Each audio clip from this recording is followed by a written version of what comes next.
What is telehealth? You might think it's where two people talk about health over the phone. Or maybe it's a new TV show about a hospital. Well, actually, it's neither of those things. The simplest way to explain telehealth is by showing you a real story. Meet Mary Jane. She is being nursed at home in the final weeks of her life.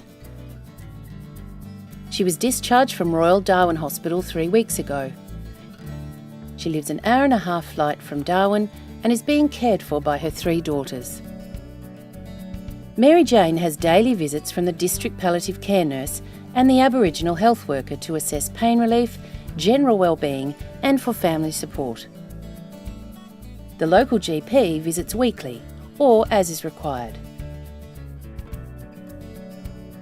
Prior to Mary Jane's discharge from hospital, her ongoing care was discussed at a family meeting via a telehealth consultation with Mary Jane and her husband, Mary Jane's daughters, the oncologist, the pain management team, the dietitian. And at her hometown were the palliative care nurse and Aboriginal health worker and the local GP. At this meeting, a care plan was developed to include a weekly telehealth consultation at Mary Jane's home. Consultation number 1. Mary Jane is relaxed as she is in her own home. Mary Jane and family are joined by the GP, the Aboriginal health worker and a palliative care nurse. The GP and pain management team discuss options for breakthrough pain medication if required. The local team makes sure the family understand everything that has been discussed. They then leave and make notes in Mary Jane's file. Consultation number 2. Mary Jane is tired but able to participate.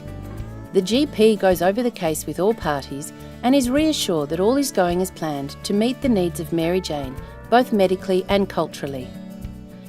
The local team makes sure the family understands everything that has been discussed.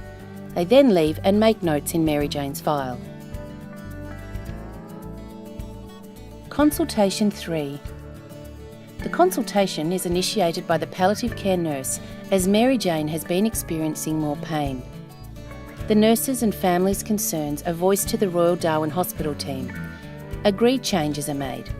The palliative care nurse relays the changes to the GP. The following week, Mary Jane passes away peacefully in her home with her family by her side. This is Telehealth.